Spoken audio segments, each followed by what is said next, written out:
ಎಲ್ರಿಗೂ ನಮಸ್ಕಾರ. ಯಾರ್ಯಾರೆಲ್ಲ ಹೊಸದಾಗಿ ನನ್ನ ಚಾನಲ್ನ ನೋಡ್ತಾ ಇದ್ದೀರಾ ಎಲ್ಲರೂ ಕೂಡ ಸಬ್ಸ್ಕ್ರೈಬ್ ಮಾಡಿ, ಲೈಕ್ ಮಾಡಿ, ಶೇರ್ ಮಾಡಿ. ನನ್ನ ಒಂದು ಪೇಜ್ನ ನೀವು ಸಬ್ಸ್ಕ್ರೈಬ್ ಮಾಡೋದ್ರಿಂದ ನನ್ನ ಒಂದು ನೋಟಿಫಿಕೇಷನ್ ನಿಮಗೆ ತಲುಪುತ್ತೆ. ರೇಖೆ ಬಗ್ಗೆ ಆಗಿರ್ಬೋದು, ಟ್ಯಾರೋ ರೀಡಿಂಗ್ ಬಗ್ಗೆ ಆಗಿರ್ಬೋದು, ಹಲವಾರು ರೀತಿಯ ಮಾಹಿತಿಯನ್ನು ನಾನು ಕೊಡ್ತಾ ಬರ್ತೀನಿ. ಹಾಗಾಗಿ ನಿನ್ನೆ ನಾನು ವಿಡಿಯೋದಲ್ಲಿ ಹುಸಾಯಿ ರೇಖೆ ಬಗ್ಗೆ ಕ್ಲಾರಿಟಿಯನ್ನು ಕೊಟ್ಟಿದ್ದೆ. ಹುಸಾಯಿ ರೇಖೆಯಲ್ಲಿ 4 ಹಂತಗಳಿರುತ್ತೆ. 4 ಹಂತವನ್ನು ಕಲಿತಾಗ ನಮ್ಮ ರೇಖೆಯ ಒಂದು ಡಿಗ್ರಿ ಕಂಪ್ಲೀಟ್ ಆಗುತ್ತೆ ಅಂತ. ಹಾಗಾಗಿ ನಾನು ರೇಖೆಯಲ್ಲಿ ಫಸ್ಟ್ನೇ ದೀಕ್ಷೆಯನ್ನು ತಗೊಂಡು ಯಾವ ರೀತಿ ಪ್ರಾಕ್ಟೀಸ್ ಮಾಡೋದು ಅನ್ನೋದು ನಾನು ಇವತ್ತು ತಿಳಿಸ್ಕೊಡ್ತೀನಿ. ರೇಖೆಯನ್ನು ಪ್ರಾಕ್ಟೀಸ್ ಮಾಡಬೇಕಾದ್ರೆ ನಾವು ಗುರುಗಳ ಮುಖಾಂತರನೇ ಮಾಡಬೇಕಾಗುತ್ತೆ. ದೀಕ್ಷೆಯನ್ನು ತಗೊಂಡೇ ಮಾಡಬೇಕಾಗುತ್ತೆ. ದೀಕ್ಷೆ ಇಲ್ದಲೆ ಯಾವುದೇ ಕಾರಣಕ್ಕೂ ಮಾಡೋ ಹಾಗಿಲ್ಲ. ನಾವು ಫೋನ್ ನೋಡಿಕೊಂಡು ಒಂದು ಯೂಟ್ಯೂಬ್ ನೋಡಿಕೊಂಡು ನಾವು ಮಾಡ್ತೀವಿ ಅಂದರೆ ಖಂಡಿತ ಆ ತಪ್ಪು ಮಾತ್ರ ಮಾಡೋಕ್ಕೆ ಹೋಗಬೇಡಿ.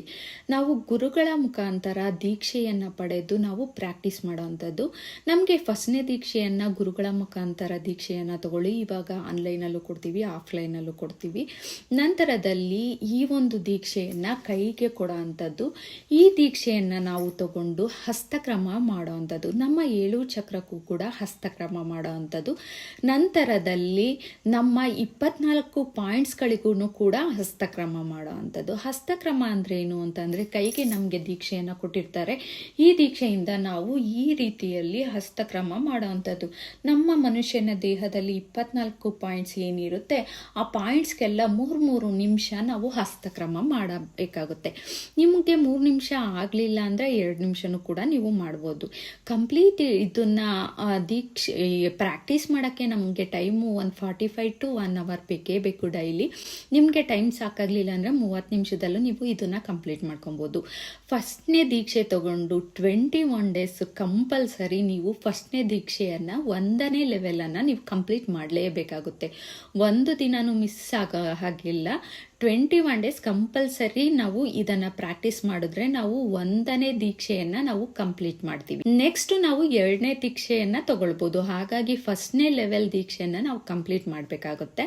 ಹಾಗಾಗಿ ಹಸ್ತಕ್ರಮನ ಪ್ರತಿನಿತ್ಯದಲ್ಲಿ ನಾವು ಮಾಡಲೇಬೇಕಾಗುತ್ತದೆ. ನಿಮಗೆ ಯಾವಾಗ ಟೈಮ್ ಸಿಗುತ್ತೋ ಬೆಳಗ್ಗೆ ಮತ್ತು ಸಂಜೆ ಮಾಡೋದು ತುಂಬ ಒಳ್ಳೆಯದು.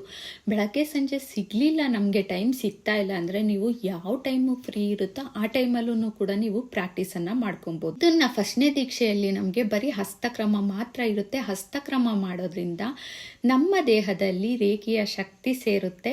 ನಮ್ಮ ಎಲ್ಲ ಚಕ್ರಗಳು ಹೀಲ್ ಆಗ್ತಾ ಬರುತ್ತೆ, ಕ್ಲೀನ್ಸ್ ಆಗ್ತಾ ಬರುತ್ತೆ, ಮನಸ್ಸಿಗೆ ಶಾಂತಿಯನ್ನು ಕೊಡುತ್ತೆ. ನಮ್ಮ ಆರೋಗ್ಯದಲ್ಲಿ ಒಂದು ಒಳ್ಳೆಯ ಪಾಸಿಟಿವ್ ಎನರ್ಜಿ ಸಿಗುತ್ತೆ. ಏನೇ ಸಮಸ್ಯೆ ಇದ್ರೂ ಕೂಡ ನಿವಾರಣೆ ಆಗ್ತಾ ಬರುತ್ತೆ ಅಂತಲೇ ಹೇಳ್ಬೋದು. ನಿಮಗೆ ಆ ವ್ಯತ್ಯಾಸನ ನೀವೇ ಕಂಡುಕೊಳ್ಬೋದು.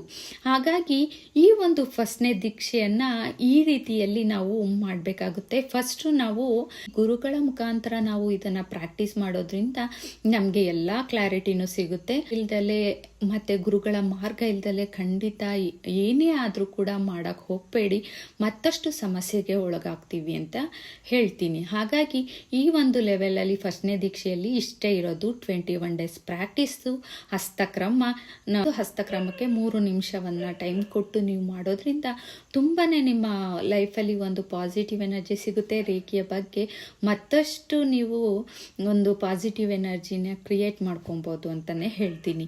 ಈ ಒಂದು ವಿಡಿಯೋ ನಿಮ್ಗೆ ಇಷ್ಟ ಆಗಿದೆ ಅನ್ಕೊತೀನಿ.